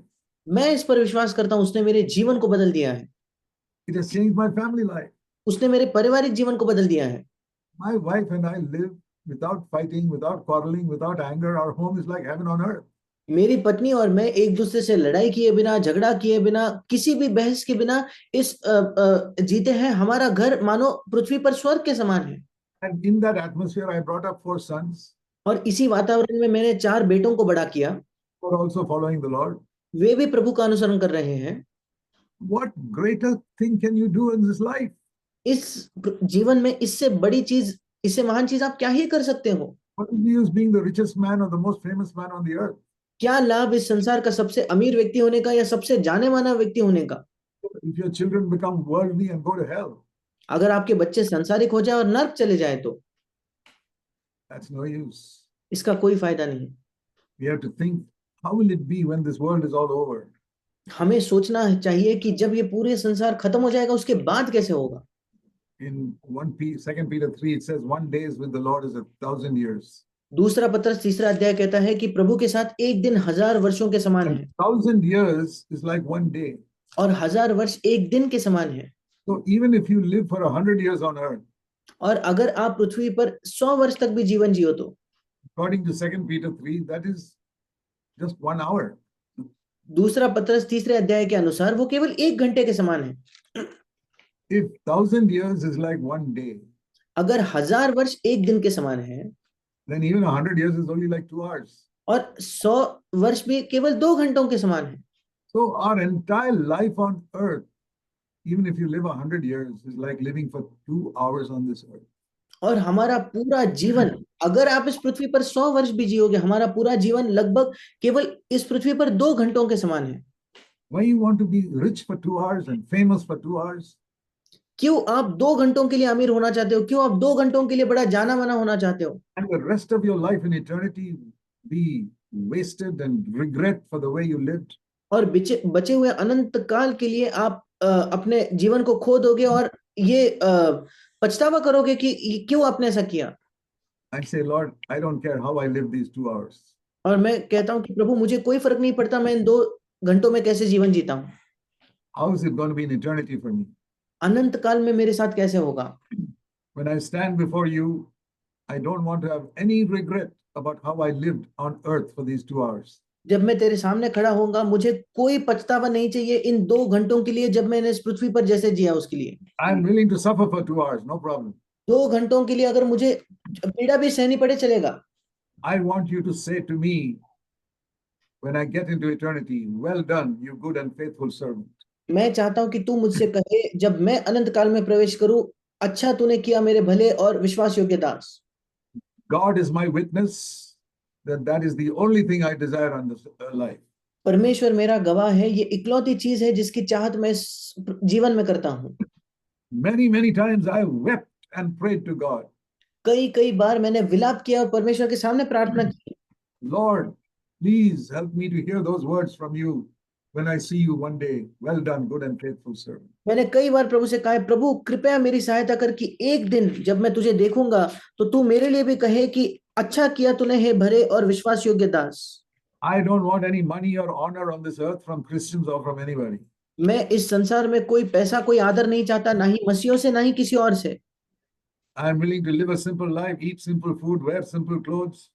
मैं तैयार हूं कि मैं इस संसार पर इस पृथ्वी पर एक साधारण सा जीवन जीऊं, साधारण सा भोजन करूं, साधारण से वस्त्र पहनूं, And be despised and rejected by everybody. और हर एक व्यक्ति के द्वारा तुच्छ जाना गया और इनकार किया हुआ मैं हूं तो भी चलेगा। If only you will say, well done, good and faithful servant. अगर केवल तू प्रभु कहेगा कि धन्य है विश्वास योग्य और अच्छे दास। My dear brothers, please have that desire in your heart. मेरे प्रिय भाइयों, कृपया इस इच्छा, इस चाहत को अपने हृदय में रखिए। Don't seek even for the honor of your fellow believers. अपने संगी विश्वासियों तक के आदर की खोज ना करे। Live before God's face. परमेश्वर के मुख के सामने जीवन जिए। And I'll tell you another thing. मैं आपको एक और चीज बताता हूँ। There are many things people on this earth glory in. ऐसी कई चीजें हैं जिनमें इन पृथ्वी के लोग महिमा करते हैं।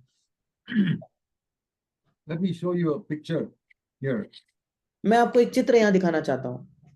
This is something in our Bangalore church, once I called all these 9 brothers to stand up in front. और एक दिन मैंने बैंगलोर के कलीसिया में 9 भाइयों को बुलाया कि वे सामने आकर खड़े हो।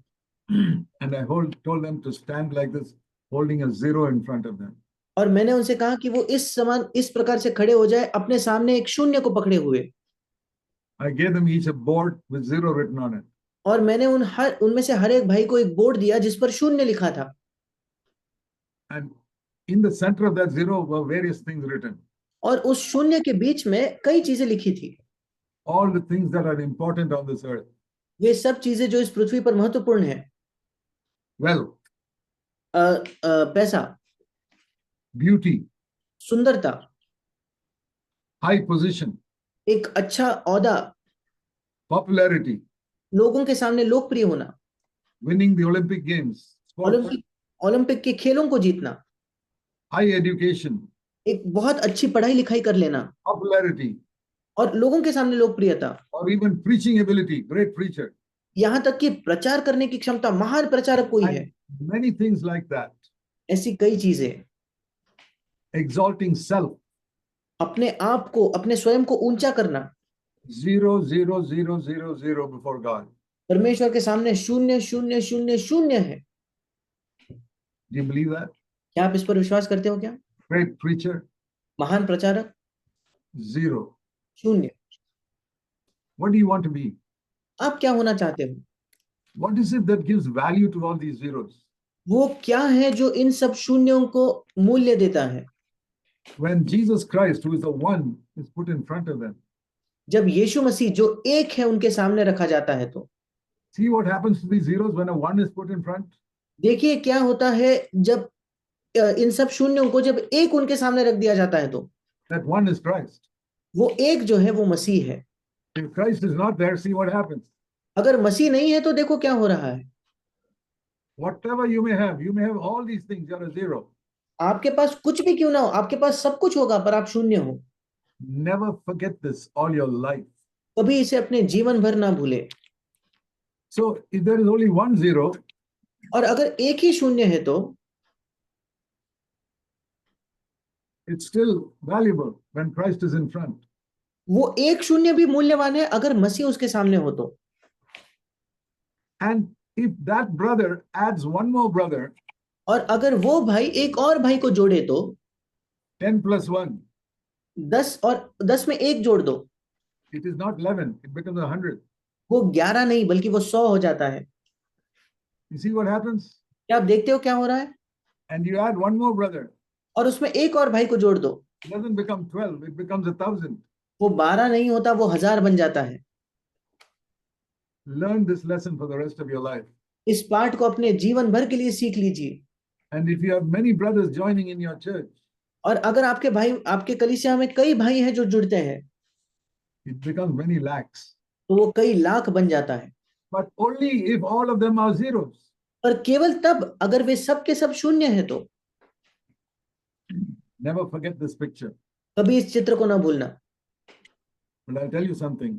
पर मैं कुछ बताना चाहता हूं आपको। It took many years in my life to become a zero. मुझे अपने जीवन के कई वर्ष लग गए एक शून्य होने के लिए। It's very easy. You understand it today. You say, yes, yes, I'm willing to be a zero. समझना बहुत आसान है। आप समझ गए, आज आप समझ गए, आप कहते हो हाँ हाँ मुझे शून्य होना है।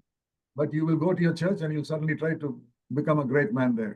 पर आप अपने कलीसिया में जाओगे और अचानक से वहां एक महान व्यक्ति बनने की कोशिश करोगे। And then the Lord will remind you, you don't want to be a zero. You want to be a great person in your church. फिर प्रभु आपको याद दिलाएगा, आप शून्य नहीं होना चाहते, आप अपने कलीसिया में महान व्यक्ति होना चाहते हो। Let me turn you to John chapter 3. मैं आपको दिखाना चाहता हूँ यूहन्ना उसका 3रा अध्याय। You know, Jesus once said that John the Baptist was the greatest man born on the earth. आप जानते हो एक बार यीशु ने कहा कि बपतिस्मा देने वाला यूहन्ना सबसे महान व्यक्ति था जिसका जन्म इस पृथ्वी पर कभी हुआ था। See, let's turn to first to Matthew 11 verse 11. सबसे पहले हम निकालेंगे मत्ती 11 उसका 11। Up to the coming of Christ, up till then, मसीह के आगमन तक, उस समय तक Jesus said, Matthew 11 verse 11, यीशु ने कहा मत्ती 11:11, among those born of women, there's not arisen anyone greater than John the Baptist. जो स्त्रियों से जन्मे हैं उनमें से यूहन्ना बपतिस्मा देने वाले से कोई बड़ा नहीं हुआ, But the one who's least in God's kingdom is greater than him.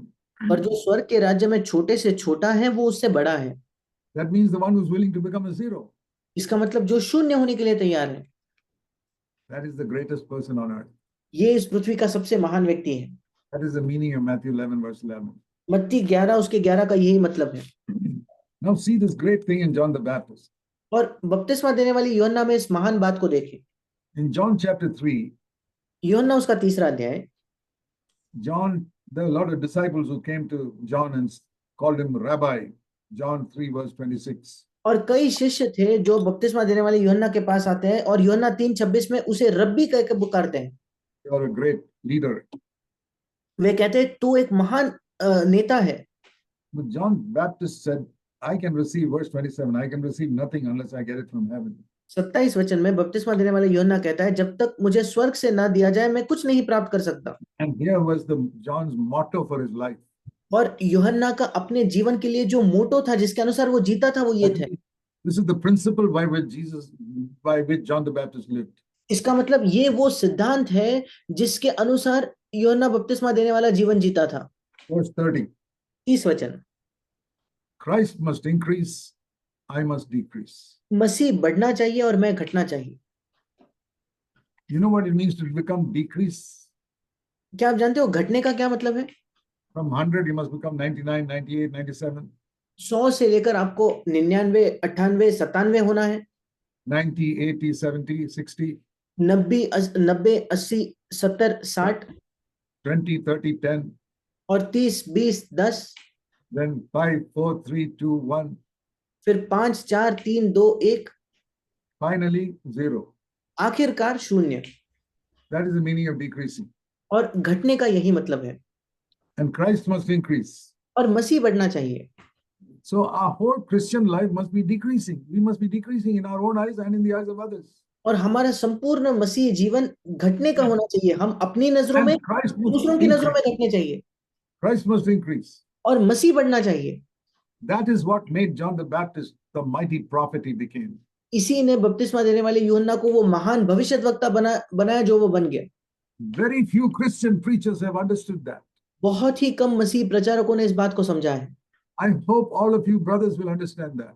मैं आशा करता हूं कि सब आप भाई इस बात को समझोगे। We can change the character of Christianity in North India if you हम all understand that. हम उत्तर भारत में मसीहत के चरित्र को बदल सकते हैं अगर आप सब लोग इस बात को समझ जाओ तो। God has called you brothers in North India to show forth the real Christ. परमेश्वर ने आप भाइयों को उत्तर भारत में बुलाया ताकि आप सच्चे मसीह को प्रदर्शित कर सको। But you cannot do that unless you're willing to become a zero. और आप वो नहीं कर सकते जब तक कि आप शून्य होने के लिए तैयार नहीं हो। Make this the goal in your life. और इसीलिए इसे अपने जीवन का ध्येय बना लीजिए, Lord, लक्ष्य बना लीजिए। I don't want to be famous like other preachers. प्रभु, मैं दूसरे प्रचारकों की तरह जाना माना नहीं होना चाहता। I don't want to make money. मैं पैसा नहीं कमाना चाहता। I want to become smaller and smaller and smaller and smaller. मैं छोटा और छोटा और छोटा और छोटा होना चाहता हूँ। So when people insult you, और इसलिए जब लोग आपको अपमान करें, even some believers in your church despise you, कुछ विश्वासी आपके कलीसिया के भी जब आपका अपमान करें, आपको तुच्छ जाने, keep your mouth shut. अपने मुंह को बंद रखो। Go before God and say, thank you, Lord, for that honor. परमेश्वर के सामने जाकर कहिए, प्रभु इस आदर के लिए तेरा धन्यवाद। That is what I have done for the last 50 years. पिछले 50 वर्षों से मैंने यही किया है। I've said, Lord, make me smaller, smaller, smaller, smaller, smaller. मैंने कहा, प्रभु मुझे छोटा छोटा छोटा छोटा और छोटा बना। Whether I become a zero, only God knows. मैं शून्य बनता हूं या नहीं, ये केवल परमेश्वर ही जानता है। But I want to be zero. That I know definitely. पर मैं शून्य बनना चाहता हूं, ये मैं निश्चित तौर पर जानता हूं। I'm trying my best to go down. मैं अपनी सर्वश्रेष्ठ कोशिश कर रहा हूं नीचे जाने की। Because like we read in this verse, Christ can increase in my life only if I decrease. क्योंकि जैसे हमने इस वचन में पढ़ा, मसीह हमारे जीवन में तभी बढ़ सकता है जब मैं घटता हूं तो। Does your wife see Jesus Christ in you? क्या आपकी पत्नी आप में यीशु मसीह को देखती है क्या? That is a good test. ये एक अच्छी परख है, अच्छी जांच है। I'm not asking what the people in your church think about you. मैं ये नहीं पूछ रहा कि कलीसिया के लोग आपके विषय में क्या सोचते हैं। They listen to your preaching. वे आपके प्रचार को सुनते हैं। Your wife watches your life. आपकी पत्नी आपके जीवन को देखती है। Your children watch your life. आपके बच्चे आपके जीवन को देखते हैं। Their opinion is million times more important than what people in your church think of you. उनकी राय आपके कलीसिया के लोग आपके विषय में क्या सोचते हैं, इससे लाखों गुना ज्यादा महत्वपूर्ण है। You may have the habit of evaluating yourself by how well you preach. आपकी ये आदत होगी कि आप अपने आप का मूल्यांकन इससे करते हो कि आप कितना अच्छा प्रचार करते हो, Or how many people there are in your church. या आपके कलीसिया में कितने लोग हैं। That is all rubbish. ये सब कचरा है। You evaluate yourself by what your wife thinks of you. आप अपने आप का मूल्यांकन करो कि आपकी पत्नी आपके बारे में क्या सोचती है, Because she sees you all the time. क्योंकि वो आपको हर समय देखती है। But even she cannot see your thoughts. पर वो भी आपके विचारों को नहीं देख पाती। So evaluate yourself by the thoughts that pass through your mind. और इसलिए अपने आप का मूल्यांकन उससे कीजिए कि आपके मन में कैसे विचार चलते हैं। What do you think of most of the time when you're by yourself? अधिकतर समय जब आप अपने आप से अकेले हो तो किन चीजों के बारे में आप सोचते हो? You ask yourself. आप अपने बारे में पूछिए। Are you thinking of how you can become a greater preacher? क्या आप इस विषय में सोच रहे हो क्या कि आप एक महान प्रचारक कैसे बनोगे, Or how you can make more money? कैसे आप ज्यादा पैसा कमाओगे? And then you come and stand before the church and act like a very holy man. और फिर आप कलीसिया के सामने आकर खड़े होते हो और दिखाते हो कि आप बड़े पवित्र व्यक्ति हो। That is to be a hypocrite. ये एक पाखंडी होना है। A hypocrite means an actor. और पाखंडी कपटी होना मतलब नाटक करने वाला अभिनेता होना। There are some Hollywood movies where somebody acts like Moses in the और movie, and in real life he's a drunkard. और कुछ अभिनेता ऐसे होते, हॉलीवुड में ऐसे अभिनेता होते हैं जो किसी चलचित्र में मूसा का अभिनय करते हैं और अपने जीवन में तो वे शराब पीने वाले होते हैं। Many Christian preachers are like that. कई मसीह प्रचारक ऐसे हैं। In the pulpit, in the church, they're standing there as great holy men of God, like those Hollywood actors in the movie. Pulpit में, कलीसिया में वे बड़े महान लोगों की तरह दिखाई पड़ते हैं, जैसे उन हॉलीवुड के अभिनेताओं की तरह चलचित्रों में। But once they go back home, the movie is over, then their real life is seen, how they live at home. पर एक बार जब वे घर जाते हैं और वो मूवी खत्म हो जाता है, तब उनका असली जीवन उनके घर पर दिखता है। My dear brothers, evaluate yourself by how you live at home, not मेरे what people think of you when you're in the pulpit. मेरे प्रिय भाई, और अपने जीवन का मूल्यांकन इससे करें कि आप घर पर कैसे जीते हो, इससे नहीं कि लोग आपके बारे में पुलपिट में क्या सोचते हैं। You know, I sometimes think that I'm like a surgeon. और कभी कभी मुझे लगता है कि मैं एक सर्जन एक की तरह, एक डॉक्टर की तरह हूँ। You know, a surgeon cuts people open. और क्या आप जानते हो, एक सर्जन जो होता है वो लोगों को काटता है। And surgery is a very painful experience. और सर्जरी जो होती है वो बहुत ही दर्द भरा एक अनुभव होता है। But what the surgeon tells the patient is, पर वो जो सर्जन होता है वो अपने पेशेंट को यही बताता है, my knife is not the knife of a murderer.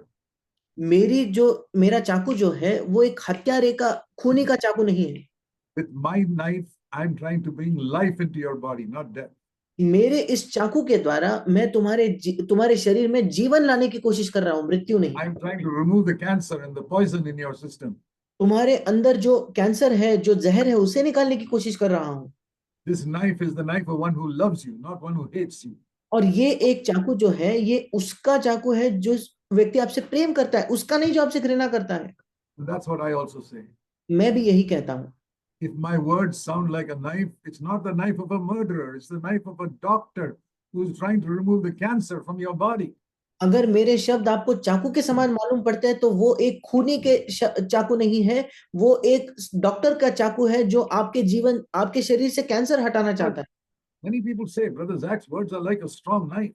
और कई लोग कहते हैं भाई जैक के शब्द जो है वो एक बहुत ही मजबूत एक चाकू के समान है। But it's not the knife of a murderer. पर वो एक खूनी का चाकू नहीं है। It's a knife of a surgeon, a doctor who's trying to remove the cancer from your body.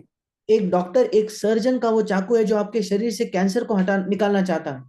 It's the knife of one who loves you more than other people, more than other preachers. ये उसका चाकू है जो आपसे दूसरों से ज्यादा प्रेम करता है, दूसरे प्रचारकों से ज्यादा वो आपसे प्रेम करता है। Other preachers only say good things to you and get honor for themselves.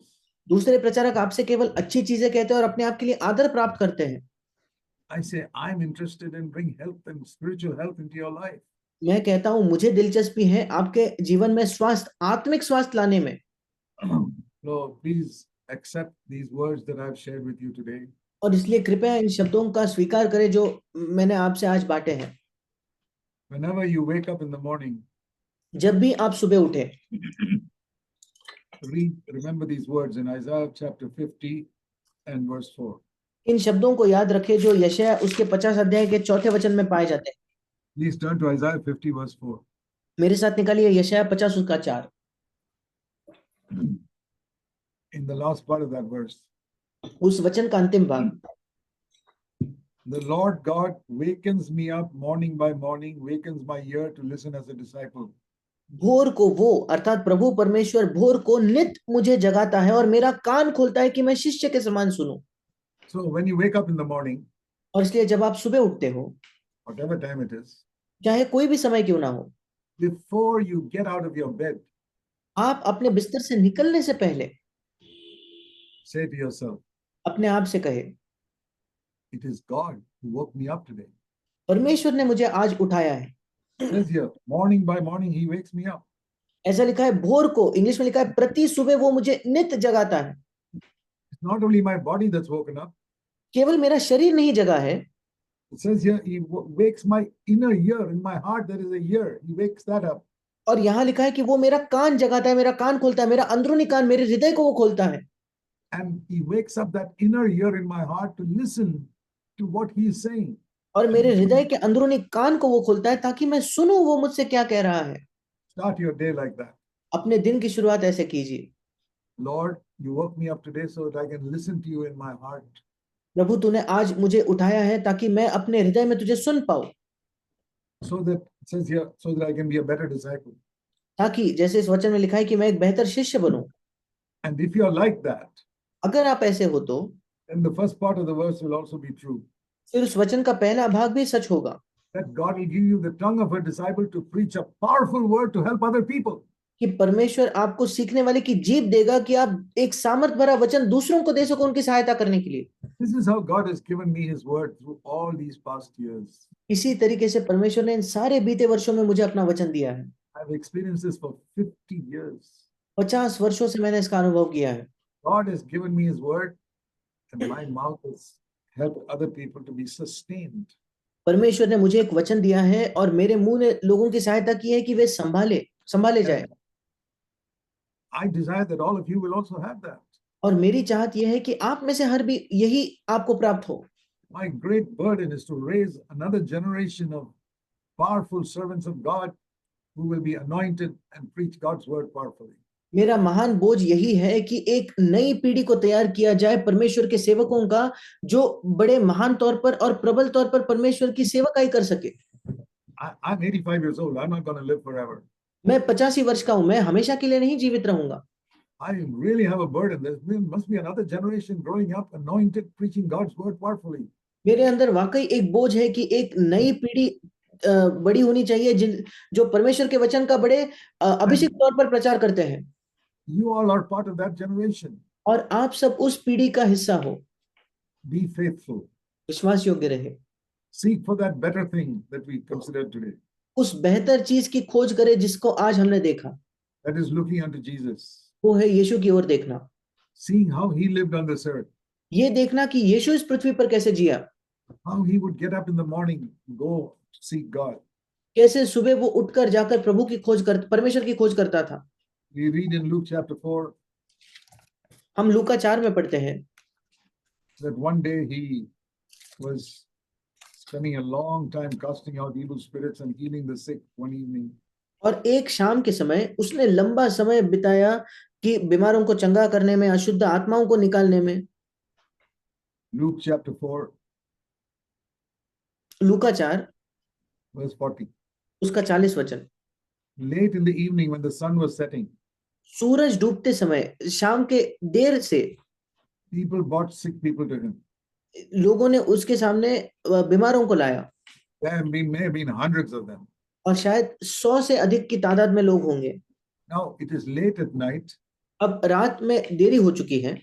He could have just prayed a general prayer for all of them. और वो बड़े साधारण तौर पर सबके लिए एक प्रार्थना कर सकता था।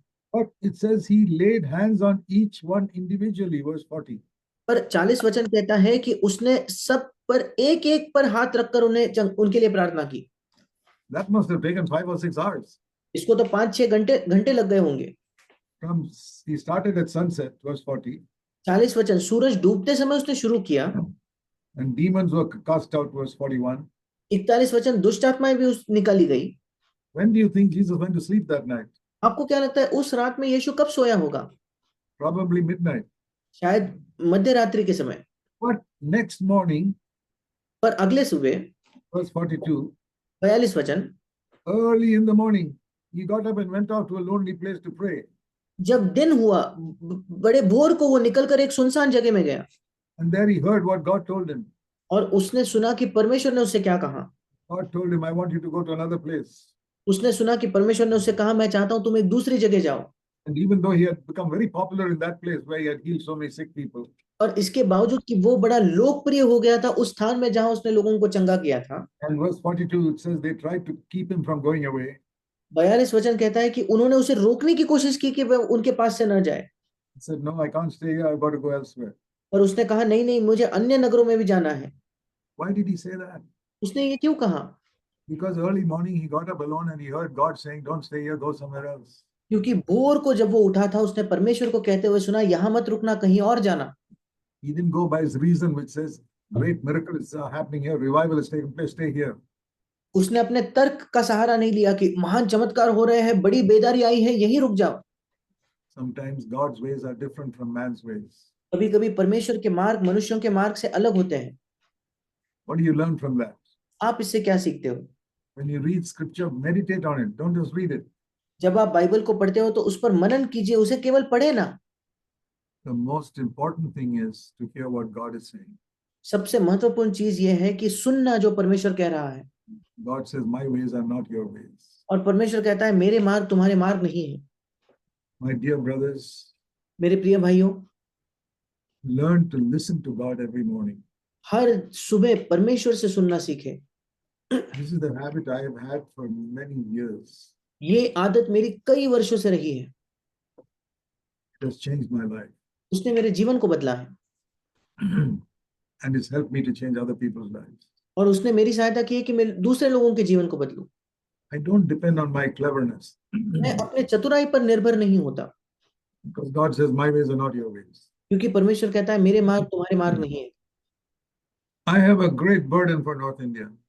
उत्तर भारत के लिए मेरा एक बड़ा बोझ है, Because that is the most needy part of India today. क्योंकि आज भारत का सबसे जरूरतमंद भाग वो है।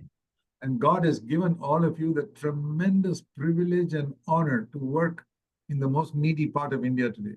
और परमेश्वर ने आप सबको सबसे बड़ा सौभाग्य और सबसे बड़ा आदर दिया है कि भारत के सबसे जरूरतमंद हिस्से में आप काम कर सको। Okay, I have spoken to you only for 1.5 hours. मैंने केवल 1.5 घंटे तक आपसे बात की है। I am happy to speak another 1.5 hours. और 1.5 घंटा मैं बात करने के लिए खुश हूँ। But I think you've heard enough. और मुझे लगता है आपने पर्याप्त सुन लिया है। Now you need to hear God. अब आपको परमेश्वर को सुनने की जरूरत है। Listen to Him उसे सुने every day. प्रतिदिन। And I pray that what you heard today will completely change the direction of your life. और मैं प्रार्थना करता हूँ कि जो आपने आज सुना वो पूर्ण तौर पर आपके जीवन की दिशा को बदल दे। Let us pray. आइए हम प्रार्थना करेंगे। Please bow your heads with me. कृपया अपने सरों को मेरे साथ झुकाइए। Heavenly Father, स्वर्गीय पिता, the greatest thing we can do is to become a zero before you and before man. सबसे महान काम जो हम कर सकते हैं वो है प्रभु तेरे सामने और मनुष्यों के सामने शून्य होना। Not to preach great sermons, महान प्रचार करना नहीं, but to become nothing so that Jesus Christ might be everything in our life. पर ताकि हम कुछ नहीं बने, ताकि यीशु मसीह हमारे जीवन में सब कुछ बन सके। Lord Jesus, that is how you lived on this earth. प्रभु यीशु, इसी तरीके से तूने इस पृथ्वी पर जीवन जिया। You became nothing so that the Father may be exalted. तू कुछ नहीं बना ताकि पिता महिमा पाए। Now help us to follow your example. अब हमारी सहायता कर प्रभु कि हम तेरा अनुसरण करें, That we also will become nothing so that you can be everything. कि हम भी कुछ नहीं बने ताकि तू सब कुछ हो सके। That people will not see us but will see you in our lives. कि लोग हमें नहीं बल्कि तुझे हमारे जीवन में देखें। I pray for these precious brothers who listen to me today. मैं इन मूल्यवान भाइयों के लिए प्रार्थना करता हूँ जो मुझे आज सुन रहे हैं। I pray, Lord, that they will really see the value of being filled with the Holy Spirit. मैं प्रार्थना करता हूँ कि वे वाकई उस मूल्य को देख पाए पवित्र आत्मा से भरने के। They'll have a great thirst in their hearts. उनके हृदय में एक महान प्यास होगी। And they'll have faith to believe that you will do that even for the weakest among them. और उनके अंदर ये विश्वास होगा, ये विश्वास आएगा कि उनमें से सबसे निर्बल के लिए भी तू ये करेगा प्रभु। And Lord, we pray you'll do a great revival of work in all these churches. और हम प्रार्थना करते हैं प्रभु कि तू बेदारी का एक महान काम इन सब कलीसियाओं में करेगा। The Holy Spirit will move across India. पवित्र आत्मा पूरे भारतवर्ष में काम करे। And your name will be glorified. This is our desire. और तेरे नाम की महिमा हो, यही हमारी इच्छा है प्रभु। Hallowed be thy name, thy kingdom come and thy will be done in India. तेरा नाम पवित्र माना जाए, तेरा राज्य आए और तेरी इच्छा पूरी हो भारत देश में। Thank you, Father, for hearing us. धन्यवाद पिता हमें सुनने के लिए। Forgive us our sins, हमारे पापों की तू क्षमा कर, as we have forgiven everybody in the world.